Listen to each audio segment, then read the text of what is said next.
పండుగ ఏదైనా పరంపర స్వీట్స్ తోనే మొదలు. స్వచ్ఛమైన రుచుల పరంపర. ఆర్డర్ కోసం సంప్రదించండి. అందరికీ నమస్కారం. చాలా సంవత్సరాలు బట్టి ఈ పైరస్ అనే మహమ్మారిని ఆ బారిన పడ్డా మేమంతా ఎలా తప్పించుకోవాలి, ఎలా బయటపడాలి అని చాలా వర్రీ అవుతుండేవాళ్ళం. ఇది ఫిల్మ్ ఇండస్ట్రీ మీద డైరెక్ట్గా ఇండైరెక్ట్గా లక్షలాది మంది ఆధారపడి ఉన్నారు. ఇది ఏ ఒక స్టార్స్తో, పెద్ద డైరెక్టర్లతో, పెద్ద నిర్మాలతో కాదు. ఇది ఒక లైట్ బాయ్ దగ్గర నుంచి, చిన్న మేకప్ మ్యాన్ దగ్గర నుంచి, థియేటర్స్ దగ్గర గేట్ కీపర్ దగ్గర నుంచి ప్రతి ఒక్కరు ఇండస్ట్రీ మీద ఆధారపడి ఉన్నారు.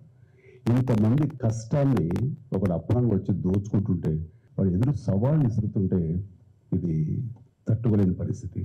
సో ఇలాంటి వాటికి మార్గం ఏమిటి, ఎలా బయటపడాలి అనే దాని మీద తర్జన పడుతున్న సమయంలో గత కమిషనర్ సివి ఆనంద్ గారి ఆధ్వర్యంలోనూ, అప్పుడు ఏఎస్పీ కవిత గారు, శ్రీనివాస్ గారు, వీళ్ళు, అలాగే ఆయన వెళ్ళిపోయిన తర్వాత దాని తర్వాత మళ్ళీ ఇది ఇలాగే ఉంటుందా, ఇలా కుంటుపడిపోతుందా, ఇలాగే తెరమరుగైపోతుందా అనుకున్న సమయంలో సినిమా ఇండస్ట్రీ గురించి, సినిమా కష్ట నష్టాల గురించి బాగా తెలిసినటువంటి, అన్ని రకాలుగా కాచి వడపోసినటువంటి, ఎంతో కన్సర్న్ ఉన్నటువంటి వ్యక్తి సిపి సజ్జనార్ గారు. ఆయన చూపించిన చొరవకి, ఆయన పెర్సిస్టెంట్ ట్రయల్స్కి మిగతా ఆఫీసర్స్ అందరూ సహకరించిన దానికి ఈ రోజున ఎవరైతే ఛాలెంజ్, ఏ పైరేట్ అయితే కనుక ఛాలెంజ్ విసిరేయడం గవర్నమెంట్ చూసుకోవడానికి అతన్ని ఈ రోజులు పట్టుకోవడానికి వారు సహకరించారు. అది వారి మనస్ఫూర్తిగా వారిని, వారికి సహకరించిన ఆఫీసర్ శ్రీ కవిత గారిని, శ్రీనివాస్ గారిని, ఇతర మహేష్, వాళ్ళందరూ కూడా మనస్ఫూర్తిగా పరిశ్రమ తరపు నుంచి, నా తరపు నుంచి నా అభినందనలు, ధన్యవాదాలు మనస్ఫూర్తిగా తెలియజేస్తున్న సందర్భంగా.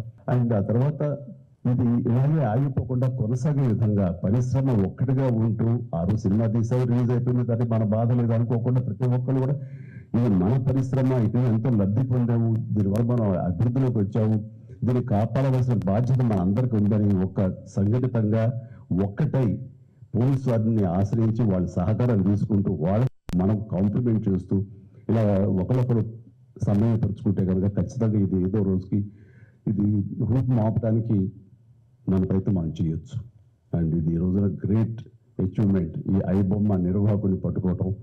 అలాగే last time Madras Tamil blasters అని అతన్ని పట్టుకోవటం.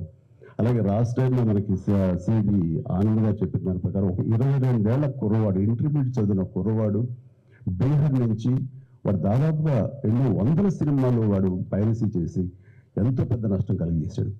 ఈ సంవత్సరం ఆరంభంలో కూడా దిల్రాజు గారి గేమ్ చేంజర్ దగ్గర నుంచి, తండేల్ అనే సినిమా కానీ, ఇలాగా కింగ్డమ్ అనే సినిమా, ఓజీ, ఇలాంటివన్నీ కూడా దీన్ని బారినపడి చాలా పెను నష్టం జరిగింది. రేపు పొద్దున్న రాజమౌళి గారు చాలా పెద్ద సినిమా తీయబోతున్నారు. ఆయన అలాంటి వ్యక్తి మూలంగా మన తెలుగు సినిమా ఖ్యాతి ఖండాంతరాలకి వెళుతుంది. అలాంటి జరుగుతున్నప్పుడు ఇది పెను సవాల్గా ఉంటుంది, పెను ముఖ్యంగా ఉంటుంది కూడా మనకి. సో మనం అర్థం చేసుకున్నారు, మా బాధను అర్థం చేసుకున్నారు. ఇవన్నీ సాధించాల్సింది ప్రభుత్వాలు, అక్కడ పోలీస్ డిపార్ట్మెంట్లు. సో వాళ్ళు చేసి చక్కగా చేసి ఎంతో సమర్థవంతంగా సహకరించి ఇది రాబట్టినందుకు మనస్ఫూర్తిగా మరొకసారి ధన్యవాదాలు తెలియజేసుకున్నాను. జై హింద్.